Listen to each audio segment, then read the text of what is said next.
ना छोटं छोटं काहीतरी काम करायचं ठरवलं की बाबा काय करू आता याच्यामध्ये, काही काम तर नाही, इन्कम सोर्स काहीच नव्हता. तर मी स्विगी झोमॅटो केलं. अच्छा. हां, त्याच्यानंतर मी बोलतात ना रस्त्यावरती स्टॉल टाकला चायनीज भेळचा. ही चायनीज भेळ पण करून झाली माझी रस्त्यावरती. चायनीज भेळ टाकली. मी सांगतो ना 1 दिवसामध्ये तुमचं मी कंटिन्युअसली चालू केलं. म्हणजे मला हे एकदम हे झालं की पहिली तर गोष्ट सर तुम्हाला सांगू की मला हे फ्रॉड वाटलं. हे मी करणारच नव्हतो. की बोललो ना आता चालू केलंय आणि बोललो आता घरी बसून करू काय? काहीतरी करायचंच आहे. बोललो ठीक आहे थोडीशी इन्व्हेस्टमेंट आहे. ती केली. की मला काहीच हे नव्हतं, सोर्स नव्हता. म्हणजे इन्कम सोर्स काहीच नव्हता. करू काय मी आता? भीती हीच होती सर की एवढे पैसे आणायचे कुठून आणि लावायचे कसे? आणि बाबा ते डुबण्याची भीती किंवा जेवढे पैसे आपण लावतोय तर ती परत शुअरिटी पण पाहिजे, ती परत आले पण पाहिजे. ती भीती होती. तुमचं जो सिस्टमने काम केलं ना ते लॉस नाही आहे. तर तुमच्या सिस्टमने काम केलं नाही ना तो खूप मोठा लॉस आहे. आणि त्याचे पहिलाच अनुभव मला पहिल्या कंटेनरमध्ये आहे. ठीक आहे. आता हा पहिलाच ट्रेड खड्ड्यात गेलो, येस. लॉस झाला. म्हणजे मी तुम्हाला एक आठवत असेल तर मी कायम वर्कशॉपमध्ये एक गोष्ट बोलतो की बाहेर तुमचा सख्खा भाऊ जरी असेल बरोबर. तरी विश्वास ठेवू नका. नाही ठेवायचं. ठीक आहे, झाली चूक. पण मग त्यातून परत कसे उभे राहिला?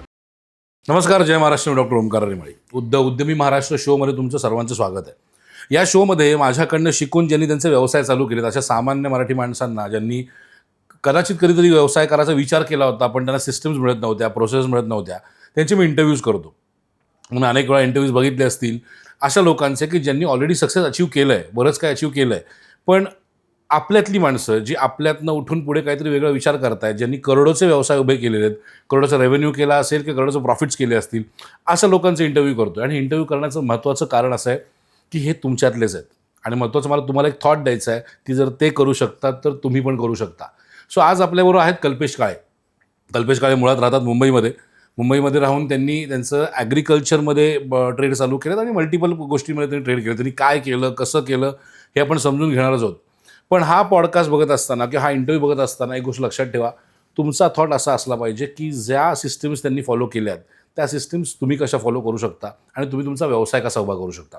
आज उद्यमी महाराष्ट्रामध्ये मी लोकांना इंटरनॅशनल ट्रेड कसा करायचा, म्हणजे एक्सपोर्ट इम्पोर्टचा बिझनेस कसा करायचा हे तर शिकवतोच, पण त्याचबरोबर डोमेस्टिक बिझनेस कसा करायचा हे पण शिकवतो. आणि त्याचबरोबर प्रोडक्ट आणि सर्व्हिस म्हणजे दोन्ही फॅक्टरमध्ये कसं काम करायचं ते पण शिकवतो.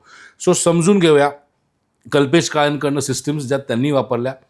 कसं असतं, मी सगळ्यांना देताना सिस्टम सगळ्या देतो, पण सगळ्या सिस्टम सगळ्यांना लागू होतं असं नाही. त्यातलं कोणीतरी एक 5%, 10%, 20% गोष्टी उचलतात आणि स्वतःचं एक साम्राज्य उभं करतात. आणि खऱ्या अर्थानं जर आपल्याला एकत्र मिळून मराठी माणसाचं साम्राज्य उभं करायचं असेल, खऱ्या अर्थानं उद्यमी महाराष्ट्र घडवायचं असेल, तर अशा सक्सेस स्टोरीजकडनं इन्स्पिरेशन घेणं गरजेचं आहे. सो कल्पेश काळेंकडनं आपण शिकून घेऊया, समजून घेऊया की त्यांनी त्यांची जर्नी कशी उभी केली, त्यांनी त्यांचा करोडोचा व्यवसाय कसा उभा केला. So Kalpesh, thank you so much आल्याबद्दल.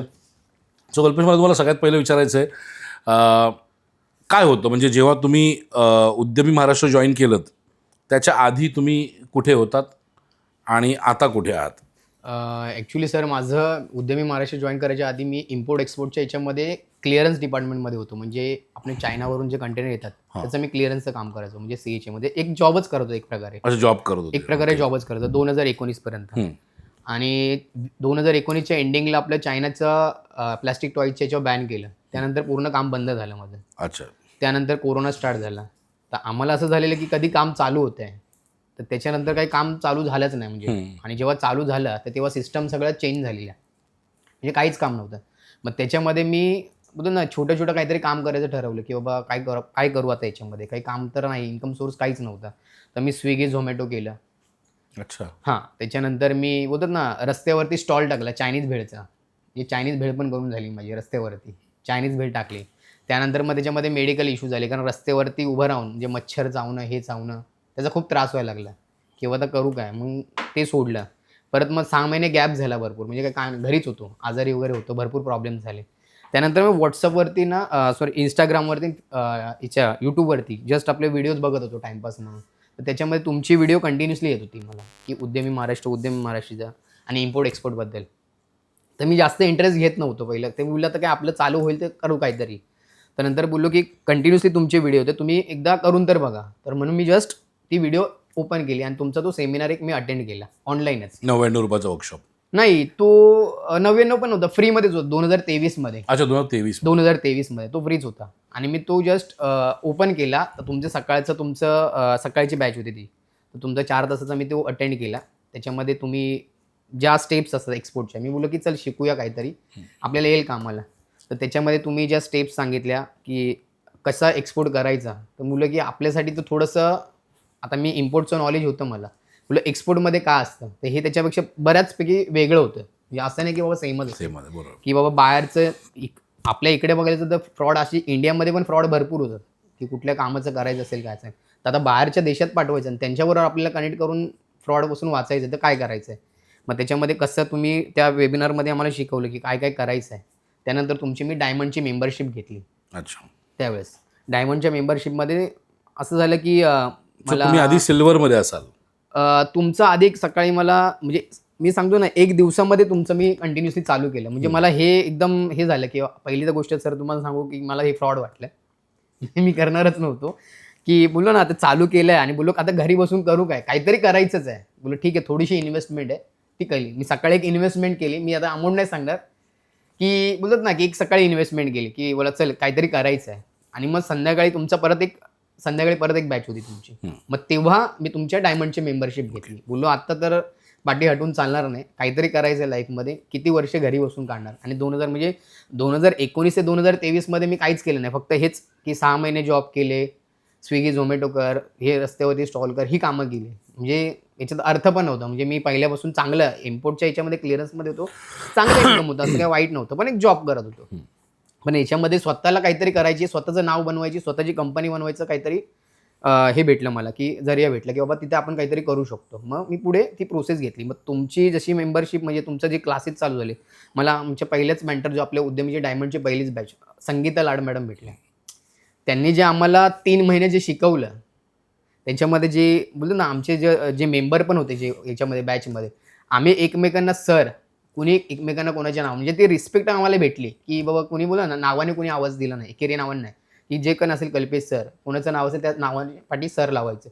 हे आम्हाला तिथे म्हणजे बोलतात ना, की एक शिक्षण ते पण भेटलं, की कोणाचं रिस्पेक्ट कसं करायचं, त्या गोष्टी पण भेटल्या याच्यामध्ये. ते क्लासेस कंप्लीट झाल्यानंतर माझं 2-3 महिने आम्ही काही ट्रेड केला नाही. सो आपण त्या जर्नीवरती येऊ, पण हां. त्याच्या आधी मला समजून घ्यायचं, तुम्ही या इंडस्ट्रीमध्ये येण्यापूर्वी, म्हणजे उद्यमी महाराष्ट्रासोबत जो येण्यापूर्वी, फिनान्शियली तर तुम्ही सांगितलं तुमची काय बरोबर, होती. बरोबर. मेंटली तुम्ही कुठे होतात? मेंटली कुठल्या ब्लॉकेजेसमध्ये होतात, की मेंटली तुम्ही काय डोक्यात चाललं होतं? ब्लॉकेजेस म्हणजे हेच आहे ना सर, की मला काहीच हे नव्हतं, सोर्स नव्हता, म्हणजे इन्कम सोर्स काहीच नव्हतं. करू काय मी आता? कारण कोरोना संपला आणि जॉबचे आत्ता एवढं हे प्रॉब्लेम्स आहेत, की जॉब, आणि माझं शिक्षण मी सांगतो क्लिअरली, की शिक्षण माझं कमी. त्याच्यामुळे की आपल्या याच्यावरती कुठला जॉब किती चांगला शिकलात? भेटेल. हां. माझं 12th कंप्लीट झालं, म्हणजे 13वी-14वी क्रॉस केटी पकडून चला. 13वी-14वी पर्यंत शिक्षण घेतलं. मी पुढे कंटिन्यू केलं नाही. ग्रॅज्युएशन कंप्लीट केलं नाही. त्याच्यामुळे त्या बेसिसवर कितीपर्यंत पगार भेटला, 15,000 जरी भेटला तरी त्याच्यावरती घर चालणार नाही, किंवा 20,000 भेटलं त्याच्यावर घर चालणार नाही. मॅरिड आहे, त्याच्यामुळं त्याच्या छोट्या अमाऊंटवरती काय होणार नाही. मग करायचं काहीतरी मोठं करायचं आहे. त्या हिशोबाने मी एक्सपोर्टच्या याच्यामध्ये ह्या लाईनमध्ये घुसलो. आणि त्याच्यामध्ये प्लस तुमची व्हिडिओ भेटली, ती व्हिडिओ नसती भेटली तर इथे एक्सपोर्टचा विचार पण नव्हता डोक्यामध्ये. सो कल्पेश यांच्या बोलण्यामध्ये सिल्वर आणि डायमंड हे जे दोन आलं आहे, सो जे आत्ता माझं ट्रेन द एक्झिम्प्रेन्युअर प्रोग्राम आहे, आधी ऑनलाईन व्हायचा, त्याला आम्ही सिल्वर बोलायचो, सिल्वर प्रोग्राम. आणि जो आत्ता पर्सनल मेंटरशिप प्रोग्राम आहे त्याला आम्ही डायमंड बोलायचो. नावं वेगळी आहेत, फक्त प्रोसेस सेमच आहेत. सो कल्पेश, मला समजून घ्यायचं आहे की या इंडस्ट्रीमध्ये जेव्हा तुम्ही एंटर केलं, आधी तुम्ही काम करत होतात, इंडस्ट्रीमध्येच होतात, पण बरोबर. नोकरी करत होता. नोकरी करत होतो. जेव्हा तुम्ही हा निर्णय घेतला की मला माझा व्यवसाय चालू करायचा आहे, बरोबर. त्यावेळेस काय भीती होती मनात? भीती हीच होती सर, की एवढे पैसे आणायचे कुठून आणि लावायचे कसे, आणि बाबा ते डुबण्याची भीती, किंवा जेवढे पैसे आपण लावतोय तर ती परत श्युअरिटी पण पाहिजे, ती परत आले पण पाहिजे, ती भीती होती. सो ती ओव्हरकम कशी केली? ओव्हरकम की सर कॉन्फिडन्स आता ते हे याच्यात घुसलो तर करायचंच आहे, काम तर करायचं आहे आपल्याला, सुरुवात तर करायची आहे आणि कुठून ना कुठून तरी करायची आहे. आणि जोपर्यंत आपण कॉन्फिडन्सने उतरत नाही, त्यामध्ये आपल्याला बिझनेस कळणार नाही, आपल्याला एक्सपोर्ट काय हे समजणार नाही. सो जेव्हा नोकरी करत होतात, ऑफकोर्स तुम्ही याच इंडस्ट्रीमध्ये करत होता, त्यावेळेस कधी असा विचार नाही आला आपण आपला स्वतःचा एक्सपोर्टचा व्यवसाय चालू करूया? नाही, असंच झालेलं ना, की बाबा चाललंय आपलं रेग्युलर चाललंय, त्याच्यामध्ये चालू दे, काय असं वाटलं नाही कधी. आणि हे पहिली गोष्ट जेव्हा हे बंद झालं, माझं काम बंद झालं, तेव्हा मला हा ऑप्शन भेटला असं समजा. सो फायनली तो कुठला एक ट्रिगरिंग पॉईंट होता जेव्हा तुम्ही डिसाईड केलं की बस आता मला माझं करायचंच आहे एक्सपोर्ट इम्पोर्ट, किंवा एक्सपोर्टचा बिझनेस चालू करायचंच आहे? माझा ट्रिगरिंग पॉईंट हाच आहे, म्हणजे आता कुठलीच लाईन नाही भेटत आहे आणि माझ्या इम्पोर्टच्या ज्याच्यामध्ये रिलेटेड ही लाईन आहे, तर मला बेस्ट ऑप्शन वाटलं की मी एक्सपोर्ट करू शकतो आणि हे केलं पाहिजे. माझ्याकडनं आता तुम्ही ऑफकोर्स जेव्हा रिसर्च करत होतात एक्सपोर्ट इम्पोर्टमध्ये काहीतरी करावं त्यावेळेस तुम्हाला इतर व्हिडिओज पण आले असतील, इतर बरोबर. ट्रेनर कोचेस त्यांचे खूप वर्कशॉप तुम्ही खूप कदाचित आहे. अटेंड केले असतील. खूप माझ्याकडनं शिकावं असं का वाटलं? तुमच्यावरती सर तुमच्या बोलण्याचा जो कॉन्फिडन्स होता तो बाकीच्यांमध्ये मला कोणाला वाटलं नाही की बाबा मराठी माणसासाठी करायचं आहे. आणि मी तेच बोललो ना की व्हिडिओज मी याच्यावरती इन्स्टावरती खूप बघितल्या की आता समज इम्पोर्टचं मी रिलेटेड करतो तर त्याच्या रिलेटेड खूप व्हिडिओज येतात. तर तुमच्या व्हिडिओज एवढे आले आणि त्याच्यामध्ये मला पर्टिक्युलर दिसलं की मला विश्वास झाला की बाबा ह्या माणसाकडून आपण काहीतरी केलं पाहिजे आणि हा आपल्याला माणूस तो कंटिन्युअसली करून देईल. त्या विश्वासाने मी तुमच्याबरोबर काम केलं. ठीक आहे. सो तुम्ही माझी ट्रेनिंग घेतलीत, नंतर मेंटरशिप प्रोग्राम जॉईन केला, बरोबर. त्यानंतर ॲक्च्युअल खरं तुमचे जर्नी चालू झाली. जर्नी चालू झाली. चॅलेंजेस काय काय आले? चॅलेंजेस पहिलंच चॅलेंज आलं सर की बोलतात ना की तुमचं जो सिस्टमने काम केलं ना ते लॉस नाही आहे, पण तुमच्या सिस्टमने काम केलं नाही ना तो खूप मोठा लॉस आहे. आणि त्याचे पहिलाच अनुभव मला पहिल्या कंटेनरमध्ये आहे. म्हणजे तुम्हाला मी पहिलं सांगितलं की मला इम्पोर्टच्या याच्यामध्ये मी काम करायचो. तर माझे ना CHAचे किंवा असे भरपूर जण ओळखीचे होते. तर एकाशी असं माझं डिस्कस झालं की बाबा मी एक्सपोर्टचं काम हे केलं आहे, चालू केलं, एक्सपोर्टचं काम चालू केलं आहे आणि बायर फाइंडिंगचं पहिली गोष्ट बाहेर कसं हे करायचं. तर बायर फाइंडिंगचं आपण तर साईड बाय साईड चालूच होतं बायर फाइंडिंग. तर मला एक फ्रीमध्ये बायर भेटला, असं समजा फ्रीमध्ये भेटला. अरे माझा एक माणूस आहे दुबईमध्ये, तो करतो याच्या फ्रुट्स अँड व्हेजिटेबल्स. आणि माझं पहिली गोष्ट की ह्या याच्यामध्ये प्रोडक्टमध्ये माझा ॲग्रिकल्चर प्रोडक्टचं नव्हता पहिली गोष्ट. अच्छा. मी चूज केलं pets food. Pet food. Okay. हां, पेट फूडचं चूज केलं मी. त्यामुळे मी माझे जेवढे पण बाहेर सर्चिंग करतो मी पेट्स फूडमध्ये बघत होतो. त्यामुळे त्याच्या याच्यामध्ये मला बाहेर भरपूर भेटायचे.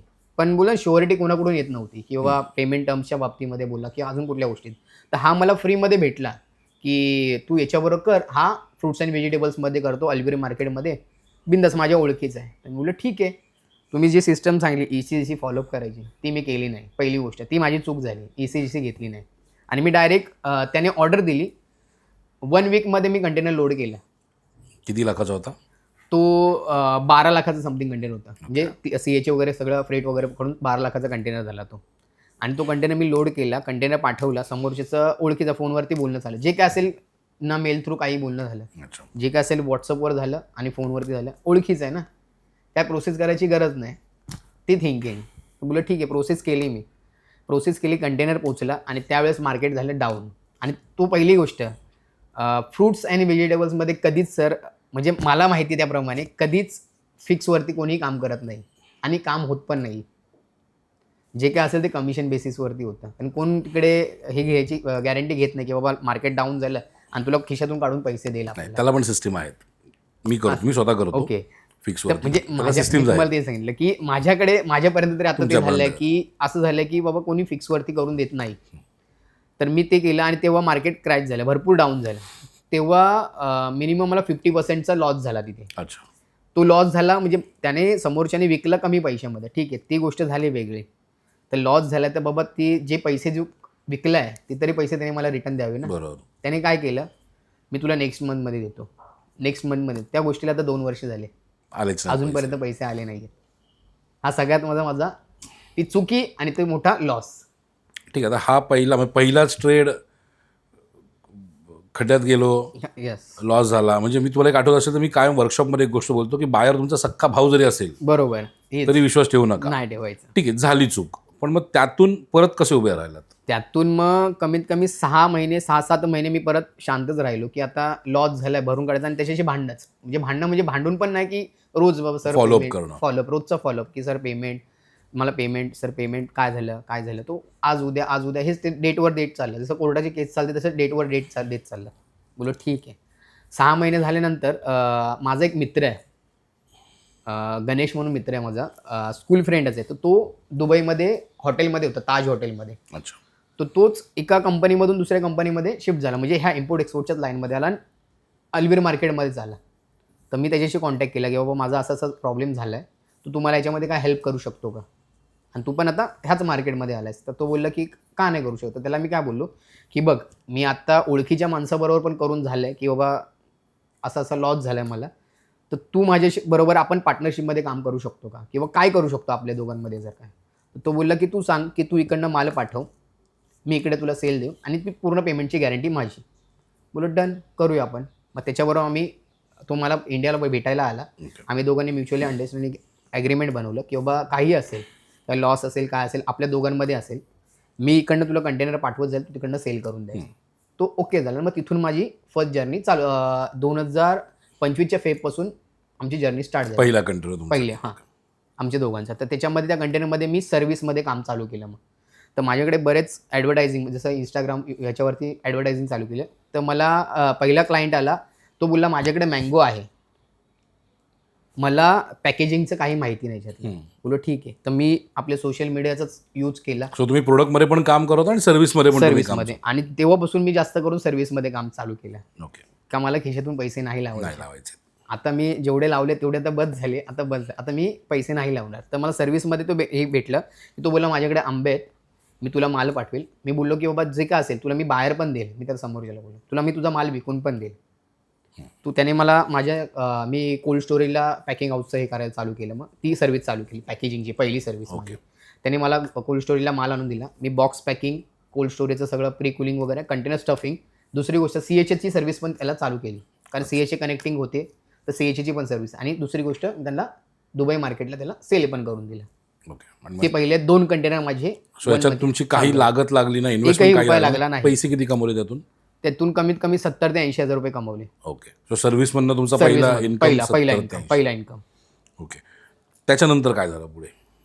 तसे मग हळूहळू तसेच ऑर्डर मला यायला लागले. दुसरी ऑर्डर मला ग्रीन चिलीची आली.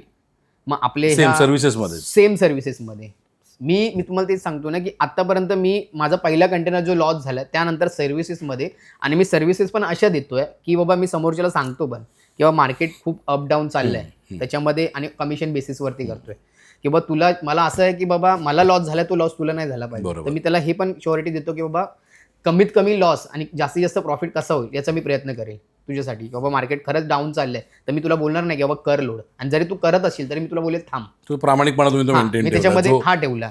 या इंडस्ट्रीमध्ये कुठेतरी मिसिंग आहे. तू एकदा माझ्याशी काम करशील आणि निघून जाशील, मी एकदाच कमवेल, मला तुझ्याशी लाईफ टाईम काम करायचं.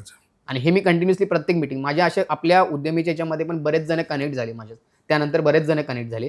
त्यांची 6-6 महिने 7-7 महिने माझ्याशी मीटिंग झाल्या की सर आम्हाला चालू करायचं, तुम्ही केलं तसं करायचं. बोललो करेल, पण जोपर्यंत मला तुमच्याकडे फायनान्शियल तुम्ही स्ट्रॉंग असलं पाहिजे.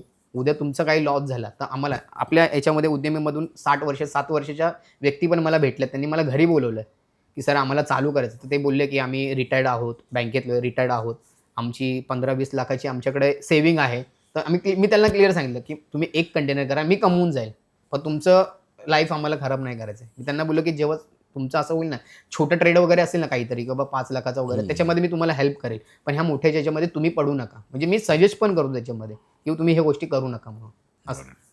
सो ही सर्व्हिस चालू करावी हा थॉट कुठून आला?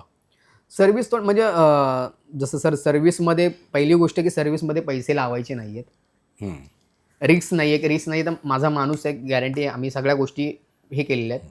आणि आपण समोरच्याला पण सांगतो की बाबा ही गोष्ट करायची आणि ही कुठली गोष्ट करायची नाही. सर्व्हिसेसमध्ये फक्त हीच सर्व्हिस नाही, त्याच्यामध्ये अजून पण खूप सर्व्हिसेस दिल्यात सर मी, की जेणेकरून म्हणजे बाहेरची लोकं पण येतात ना की सर ट्रेड करायचं, त्यांना बाहेरचं व्हेरिफिकेशन करून म्हणजे ECGC तुम्ही कराच, पण त्याच्याबरोबर तुम्हाला अजून पण मी माझ्या थ्रू पण बाहेरचं मी व्हेरिफिकेशन करून देऊ. ह्या पण सर्व्हिसेस त्यांना देतो. बायरचं का सप्लायरचं? बायरचं. अच्छा, बायरचं. म्हणजे जे दुबईमध्ये कनेक्टेड आहेत त्यांचं. सप्लायरचं तर सोर्सिंग मी देतो. फक्त तुम्ही दुबई ओरिएंटेड काम करता? Dubai oriented. आता तरी दुबई ओरिएंटेड. आता सौदी अरेबियाचं चालू करतोय, म्हणजे झालं तर मोस्ट ऑफ त्याचं, पण सौदी अरेबिया चालू झालंय, ओमन झालंय आणि बहारेनचं चालू झालंय. आता या सर्व्हिसेससाठी तुम्हाला जे बायर्स किंवा क्लायंट्स जे आहेत ते कसे मिळवता तुम्ही? Marketing sir. मार्केटिंग मला मार्केटिंग झाली आहे. दुसरी गोष्ट की आपली कनेक्टिव्हिटी, म्हणजे आपले जेवढे पण प्रोग्राम झालेत त्यामध्ये पण मला भरपूर कनेक्टिव्हिटी भेटली. म्हणजे मला याचा असं बोलत ना की उद्यमी नसेल तर मला हे कनेक्शन भेटलेच नसते पहिली गोष्ट. म्हणजे मी बिझनेस स्टार्टच केला नसता. बाहेरचे तर कनेक्शन भेटलेत, पण जास्त करून मला उद्यमीचे भेटलेत. ओके. कनेक्टिव्ह तुम्ही जो अचिव्हर म्हणून येता अचिव्हर म्हणून तेव्हा आपले जर तुम्ही सांगता ना की येऊन फक्त चेअरवर बसू नका किंवा तुम्ही बघायला मला ऐकायला येऊ नका, मला ऐका, पण त्याच्यावर तुम्ही कनेक्शन नेटवर्किंग पण बनवा. तर ते नेटवर्किंग मधून झालं. या सगळ्या याच्यामध्ये कधी असं वेळ आली की असं वाटलं की नको यार बंद करूया, नाही जमत आपल्याला? सर जेव्हा एखाद्याचा कंटेनर लॉस होतो आपल्या सर्व्हिसमधून, तेव्हा असं वाटतं की आता नको ही लाईन, बस की आपण लॉस झालेलो, आता दुसऱ्यांना काय टाकायचं, हे असं होतं. ओव्हरकम कसं करता? ओव्हरकम कसं आहे की सर मग समोरच्याला कॉन्फिडन्स द्यायचा किंवा आपण प्रयत्न करायचे की बाबा कोणाला लॉस. मग तेच आहे की आता बोलतात ना की एक अचिव्हरचं, आता समजा एखाद्याचा 20 करोडचा टर्नओव्हर झालाय, माझा 1.5-2 करोडचाच झालाय. का झाला? रिझन त्याचं हेच आहे की बाबा मी समोरच्याला सांगतोय की बाबा तू करू नकोस.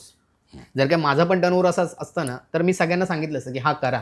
म्हणजे हा क्लायंट येतोय, कंटेंट सो तुम्ही ते एथिकली काम करता, त्यामुळे तुम्ही स्लो ग्रो करता. त्यामुळे स्लो ग्रो. पण मी एक सांगू, एथिकली करताय त्याच्यामुळे लॉंग टर्म जाल तुम्ही. Yes yes. म्हणजे अनेक लोक मी बघितलेत की आपल्या उद्यमीची जी सिस्टम तुम्ही वापरता, असे अनेक लोक वापरतात की बरोबर. येतात, भेटतात लोकांना आणि बरोबर फास्ट रेव्हेन्यू वाढवायचा, टर्नओव्हर बरोबर, वाढवायचा, पुढच्या वर्षी 10 करोडचा अवॉर्ड घ्यायचं, 20 Yes, करोडचा yes, अवॉर्ड yes, घ्यायचं, yes. या ह्याच्यात ना खूप फास्ट ट्रेडिंग करायला जातात. बरोबर बरोबर. आणि मी कायम सांगतो की ओव्हर ट्रेडिंग करू नका. मी सर ते सांगतो ना की मी जेवढे पण आलेत ना, मला खूप जण बोलतात सर तुम्ही ऍडव्हर्टायझिंग का नाही करत ह्याची. तर मी बोलतो मी मुद्दामून नाही करत. तुम्ही मला पर्सनली भेटा आणि माझ्याकडून जेवढं तुम्हाला समजून घ्यायचं ना तेवढं समजून घ्या. तुम्ही फोनवरती विचारणार किंवा दुसऱ्याकडून कोणाकडून माहिती घेणार, तर ती माहिती काही इम्पॉर्टंट नसणार. जेव्हा तुम्ही माझ्याशी 1 to 1 भेटाल आणि मी तुम्हाला एक्सप्लेन करेल तेव्हा तुम्हाला कळेल. असे कित्येक जण आहेत की लांब लांब राहतात, त्यांना भेटले पण नाहीत, मला फोनवरती डिस्कस केले, सर मला तुमच्याबरोबर काम करायचं आहे. बोलो मॅडम करा, पण मी तुम्हाला एक सिस्टम, मी बोलू वेळ येईल तेव्हा मी तुम्हाला सांगेल की हा तुम्ही आता करा, आता प्रॉफिटेबल आहे, आता लॉसेसचे चान्सेस कमी आहेत, तेव्हा तुम्ही करा. म्हणजे काम समोरून देणारे मला भरपूर जण आहेत, पण मी समोर त्यांना नाही बोलतो का, तर मला ते लॉसेस नको आहेत आणि माझ्यामुळे दुसऱ्यांना पण लॉसेस नको आहे असं. सो आता या सगळ्या गोष्टींमध्ये तुमचा व्यवसाय उभा करत असताना उद्यमीच्या सिस्टीमनी कशी मदत केली तुम्हाला? मला उद्यमच्या सिस्टमच जास्त करून मला फायदेशीर पडल्या ह्याच की सर मला तुमचे बाहेरचं व्हेरिफिकेशन किंवा मेलचं झालं, मेल करणं, सोशल मीडियाचं हे करणं, ॲडव्हर्टायझिंग करणं, व्हॉट्सअप मार्केटिंग झालं, इंस्टाग्रामवर मार्केटिंग, त्याच्यामध्ये मला त्या सिस्टमचे जास्त आलं. आणि मला तुमच्या सिस्टीम मला माहिती आहे, त्यामुळे त्या समोरच्याला एक्सप्लेन करतो मी बाबा जे माझ्याबरोबर जे घडलं की बाबा मी ECGC नाही घेतलं. त्यामुळे दुसरी गोष्ट की माझ्याबरोबर असा एक किस्सा घडला आहे सर की मी डोमेस्टिकचाच एक ट्रेड केला. 2 ट्रेड झाले ॲक्च्युली. टर्मरिकचा एक कंटेनर होता, बँगलोरला पाठवायचा. तुम्ही डोमेस्टिकमध्ये पण काम? डोमेस्टिकमध्ये एक ट्रेड केला मी आणि दुसरा ट्रेड होता म्हणजे फ्रॉड होता वाचला तो सेम. त्या ट्रेडमध्ये काय पहिला ट्रेड झाला, ओळखीचा होता म्हणून तो झाला, पैसे आले, सगळं झालं. सेकंड ट्रेडला आम्ही एका पार्टनरशिपमध्ये एका बरोबर होतो, ते दुसऱ्याचा बाहेर होता. तर त्याने मला सांगितलं की एवढ्या 20 लाखाची ऑर्डर आहे आपल्या टर्मरिकची, तर पाठवायची गाडी. तर त्याला मी काय बोललो की एक काम कर, तू बाहेरला ओळखतोस का पर्सनली? तर तो बोलला ओळखत नाहीये, जे काय असेल मेलवरती आमचं कन्व्हर्शन झालंय, पेमेंट टर्म्स ह्या ठरल्यात. बोललो ठीक आहे, तू एक काम कर, तू प्रोसेस तिकडे चालू कर लोडिंगसाठी. मी त्याला बोलतो ना सरप्राईज व्हिजिट, मला सरप्राईज व्हिजिट द्यायची त्याला. मी ट्रॅव्हल्सने 2 दिवस कंटिन्युअसली ट्रॅव्हल्स करून बँगलोरला गेलो 2 दिवस कंटिन्युअसली आणि डायरेक्ट त्याच्या ऑफिसला घेऊन भेटलो. त्याचं ऑफिस बघितलं ना सर, म्हणजे एक छोटीशी केबिन होती, त्यांनी जो ॲड्रेस दिलेला, आणि त्या केबिनमध्ये असं गेलं एक छोटा टेबल होता, टेबलवर स्पायसेसची अशी बरण्या ठेवलेल्या छोट्या आणि एक मॅडम बसलेली. तर मी विचारलं त्यांना की सर कुठे आहेत म्हणून, तर ते बोलले सर बाहेर गेलेत. बोललो बाहेर कुठे आहे? ते बोलले की तुम्ही सर माल पाठवणार होतात ना? बोललो हा पाठवणार. तर बोलले व्हिजिट करायला पाहिजे ना की बाबा काय ऑफिस आहे, नाही आहे, बरोबर आहे. तर छोटा टेबल दिसला, पाठीमागे एक GSTचं कलर नवीन मारलेला ऑफिसला आणि एक छोटंसं GSTचं सर्टिफिकेट लावलेलं, फक्त GSTचं सर्टिफिकेट, आणि ते GST सर्टिफिकेट बनवलेलं 1 महिना आधी. ओके. तर मी बोललो ठीक आहे, मी माल मागवतो की तुमचं पेमेंटचं तुम्ही ॲडव्हान्स पेमेंट देणार होतं, तुम्ही केलं नाहीत. ते बोलले तुम्ही माल पाठवा ना, तुम्हाला लगेच पेमेंट भेटणार. बोललो ठीक आहे, मी माल पाठवतो, मी इथेच आहे, मी इथेच थांबतो, तुमच्या बॉसला तर भेटायला बोलवा. त्यांचा बॉस सर म्हणजे सकाळी मी गेलो, समज 5 वाजता गेलो, दुपारी 5 वाजता पोहोचलेलो मी ते. 8 वाजेपर्यंत तो बॉस मला बोलतो सर मी 2 दिवस नाही आहे इथे, मी बाहेर आहे. बोललो असा कुठला व्यक्ती तुमच्या ऑफिसमध्ये, कुठला क्लायंट आलाय, तुम्ही एखाद्याला असं इग्नोर नाही करू शकत ना. बोललो ठीक आहे, मी 2 दिवस थांबतो इथे, तुम्ही येऊन भेटा. सर नाही मीटिंग करता येणार. बोललो रिझन? नाही सर तुम्ही माल तर पाठवा, तुम्हाला काय त्याच्याशी देणं घेणं आहे. बोललो ठीक आहे. बोललो तुमचं गोडाऊन कुठं आहे? तर ती मॅडम मला बोलले की इथे पाठीमागेच आमची 2 गोडाऊन आहेत. बोललो ठीक आहे. बोललो ठीक आहे, मी आज इथे थांबतो, उद्या किंवा परवा तुमचे जेव्हा सर येतील तेव्हा मी त्यांना भेटतो. ते बोलले ठीक आहे. तर मी त्या ऑफिसच्या खाली उतरलो आणि तिथे आजूबाजूला विचारपूस चालू केली. तेव्हा हे आहे, असं असं आहे, इथे आम्ही माल पाठवणार आहे.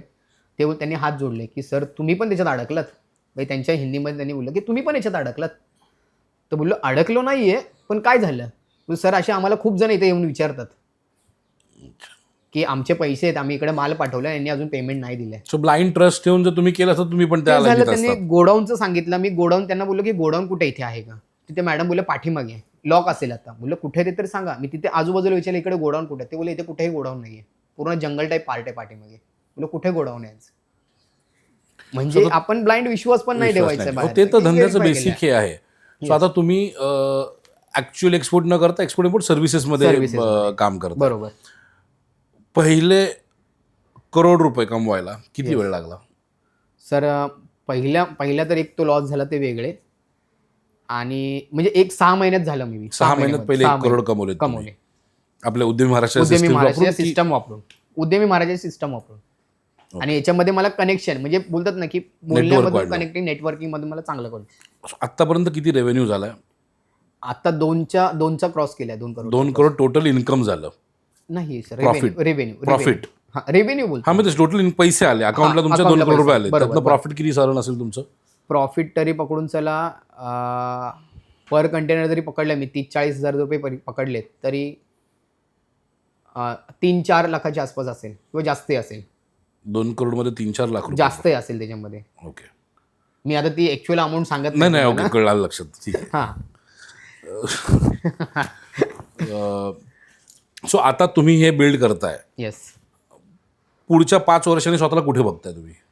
पुढचे सर मी कंट्री टार्गेट केल्यात. त्या कंट्रीमध्ये फक्त फ्रुट्स अँड व्हेजिटेबल्समध्ये हे न राहता मला बाकीच्या प्रोडक्टमध्ये पण करायचं. सेम पद्धतीने सर्व्हिसेसमध्येच. सर्व्हिसेसमध्ये आणि ऑपॉर्च्युनिटी आली जसं फिक्समध्ये असेल समोरचं काय बाबा ॲडव्हान्स पेमेंट देणार असेल तर स्वतःही करण्यामध्ये काही प्रॉब्लेम नाही, त्याच्यामध्येही करणार, एक्सपोर्ट करणार. ओके. सो तर तुमच्यासारखे अनेक लोक आहेत की जे लोक या इंडस्ट्रीमध्ये याचा विचार करतायत किंवा व्यवसाय चालू करायचा विचार करतात. एक्सपोर्ट इम्पोर्ट सोडून द्या, बरोबर. आणि व्यवसाय चालू करायचा विचार करताय, त्यांना काय सांगाल तुम्ही? कारण तुम्ही ती जर्नी म्हणजे अगदी एक डिलिव्हरी बॉय ते आज करोडोचा रेव्हेन्यू करणारा ऑन्टरप्रिनर, ही जर्नी तुम्ही अचीव्ह केलेली आहे. बरोबर. सो ज्याला नवीन याचा विचार करत असेल जो व्यक्ती की जी व्यक्ती, त्यांना तुम्ही काय सांगाल? मी त्यांना हेच सांगेल की एकदम मोठी उडी घेऊ नका. तुम्ही छोट्या छोट्या सर्व्हिसेसमध्ये पण काम करू शकता. परत ई-कॉमर्स आहे. मी बोललो की रस्त्यावरती स्टॉल लावून मी काम केलं आहे. ते जर का मी अजून जर का ही सिस्टम तुमची आधी मला कळाली असती ना तर त्या सिस्टममध्ये सर त्या स्टॉलला पण मी अजून मोठं केलं असतं. कसं की स्विगी, झोमॅटो जे मी स्वतः डिलिव्हरी बॉय म्हणून काम करत होतो, जर का मी ते कनेक्ट त्या स्टॉलला केलं असतं, त्या स्टॉल मला ऑनलाईन ऑर्डर झाले असते. तसं तुम्ही छोट्या छोट्या गोष्टींपासून एक्सपोर्ट पण करा. त्याच्यामध्ये तुम्हाला सर्व्हिसेससाठी असं नाही की सगळीकडेच पैसा लावायचा आहे. तुम्ही सर्व्हिस देऊन पण काम करू शकता. ॲडव्हान्स पेमेंट पण येतात. ॲडव्हान्स पेमेंट करून पण काम करू शकता.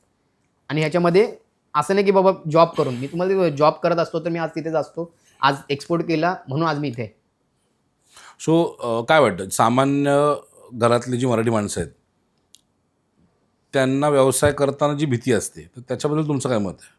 सर भीतीचं हेच आहे ना की बाबा भीती ही ना तुम्हाला की बाबा मी पैसे लावले तर असं नाही की तुम्हाला पूर्ण टाईम तुम्ही तुमचा जॉब पण करू शकता. मी आता करतोय. मी काय प्रत्येक वेळेस फील्डवर जात नाही. मी दिवसभर घरीच असतो. काय करता येईल ते चेक करत असतो. फोन चालू असतात. काय करता तुम्ही तुमचं जॉब पण करू शकता आणि फ्री टाईममध्ये तुमचं हे काम पण करू शकता. सर्व्हिसेसमध्ये पण काम करू शकता. भरपूर आहे याच्यामध्ये ऑपॉर्च्युनिटी. सो जर उद्यमी महाराष्ट्र तुमच्या आयुष्यात नसतं तर कुठे असतं आज? तेच आहे सर, कुठलं तरी जॉब शोधत असतो अजून कुठेतरी. ओके. सेम. आणि ते जॉबमध्ये मला हे नाही की असं विचारत नाही. पहिली गोष्ट विचारच करायची नाही की उद्यमी महाराष्ट्र नसतं तर उद्यमी महाराष्ट्र आहे म्हणून मी इथे बसलोय आणि ते तुमच्या समोर बसलं. उद्यमी महाराष्ट्र नसतं तर मी परत तेच आपल्या कुठल्या तरी स्टॉलवरतीच किंवा काही ना काहीतरी छोटं मोठं काम करत बसलो असतो बस. तुमच्यासाठी शेवटचा प्रश्न आहे, तुमच्यासाठी ओमकार हरिमाळी काय आहे, कोण आहे? गुरु तर आहेच आहे. जसं शिवाजी महाराजांना तुम्ही मानता तसं मी तुम्हाला मानतो. सो प्रत्येक स्टोरी, प्रत्येक कहाणी एक काहीतरी किंवा प्रत्येक कम्युनिकेशन माझ्या मेंटीजबरोबर जेव्हा मी करतो त्यावेळेस काहीतरी शिकायला मिळतं. मला कल्पेशकडनं आत्ताच्या ह्याच्यातनं काय शिकायला मिळालं तर तो माइंडसेट की मी पडणार नाही. म्हणजे जॉब गेला, नोकरी गेली, त्यानंतर मग स्टॉल टाकला, स्टॉल नाही जमलं तर मग स्विगी झोमॅटो केलं, ते नाही जमलं तर दुसरं काहीतरी चालू केलं, पण करत राहणं.